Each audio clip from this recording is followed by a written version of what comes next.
নমস্কার বন্ধুরা, কেমন আছো সবাই? মাই কিউট ফ্যামিলি ব্লগের নতুন একটা মিনি ব্লগে তোমাদের সকলকে অভিনন্দন। আজ ব্লগটা আমি মেলা থেকে শুরু করলাম। রথ দেখতে যাবো, জিলিপি পাঁপড় খাবো, এ তো কথার মধ্যেই রয়েছে। রথ দেখাটা মানে এটা আলাদা আনন্দ, আলাদা মজা। এটার সঙ্গে কোনো মেলা বা কোনো অনুষ্ঠানের ভাগ হবে না, তাই না? যারা যারা আমার সঙ্গে একমত তারা একটু কমেন্ট করো। কেননা এটা একটা ছোট্টবেলা থেকে একটা স্মৃতি। বাচ্চা থেকে আমাদের সবারই রথ দেখাটা একটা টান, তাই না? আমার তো তাই।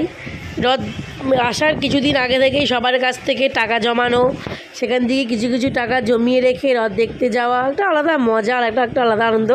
তো বিয়ের পর সম্পূর্ণটা এটা আলাদা হয়ে গেছে, এটা একটা চেঞ্জ হয়ে গেছে। ঠিক আছে, তো তবুও আমরা সবাই মিলে আজ বেরিয়েছি। একটুখানি সেই ঘরে বসেছিলাম, বললাম চলো সবাই মিলে একটুখানি ঘুরে আসা যাক। তো চলে এলাম রথের মেলায়। এটা হচ্ছে আমাদের নিজবালিয়া বেলের মেলা, রথের মেলা। তো ভিড়টা শুধু একবার দেখো, এত ভিড় আমি জীবনে কখনো দেখিনি মনে হয়, এতটা ভিড়। মানে কেউ বাড়িতে নেই, ছোট বড় মাঝারি বুড়ো সবাই নিজেদের আনন্দে মেতে উঠেছে।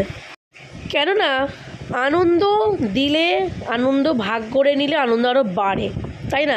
ঘরে বসে থাকলে কে দিনটা কি আর কালকে ফিরে পাবো, সেটা ভেবেই সবাই বেরিয়ে পড়েছে।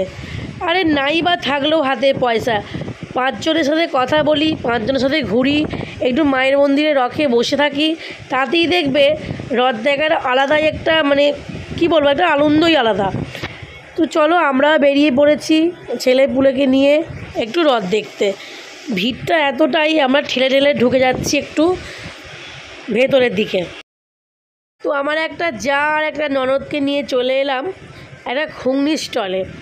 সবাই মিলে ভাবলাম একটু গরম গরম ঘরোয়া ঘুগনি খাওয়া যাক। এই যে ভদ্রলোক ঘুগনি বিক্রি করছে, ইনি একদম নিজের বাড়ি থেকে ঘুগনি বিক্রি করে আনেন, কোনো ভেজাল নেই। আর 5 জনের কাছে সত্যি কথা বলতে কে খারাপ ভাববে জানি না, অনেকটা জল মিশিয়ে না সঙ্গে সঙ্গে গরম করে দিচ্ছে, ওটা আবার ঠিক ভালো লাগে না। ইনি একদম বাড়ি থেকে তৈরি করে এনেছে, সেইটাই দিচ্ছে, কোনো কিছু ভেজাল দেখিনি নিজের চোখে। আর বাচ্চাগুলো তো অতিরিক্ত দুষ্টুমি করছে, এ বলে তো এইটা দাও, ও বলে তো এইটা দাও। তো আমরা সবাই বললাম তো চলো আমরা সবাই মিলে আগে 1 প্লেট করে ঘুগনি খাই, তারপরে আর কি খাবো ঘুগনিটা খেতে খেতে প্ল্যানিং করব।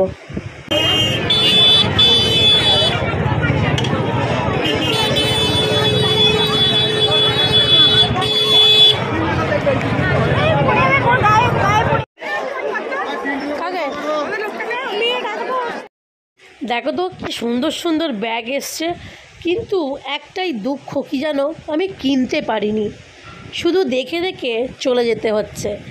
সবাই কিনছে, এখানে মা দেখলাম গরম গরম পেঁয়াজি কিনছে। তো মায়ের কাছে দাঁড়িয়ে বললাম, যখনই শুনেছি একটা পিস 5 টাকা, মাকে বললাম মা চলো আমি তোমাকে আলুর চপ করে খাওয়াবো ঘরেতে। মা বললো না, তুমি কত খাওয়াবে সে জানা আছে। তো এখান থেকে কিনে নিয়ে মা চললো বাড়ি। তো চলো আমরা একটুখানি ফুচকা খাবো, সেই জন্য ফুচকা স্টলের দিকে রওনা দিলাম। এইভাবে যদি শাশুড়ি মারা এত লোকের সামনে অপমান করে, এই অপমান কি সহ্য করা যায়? যায় না।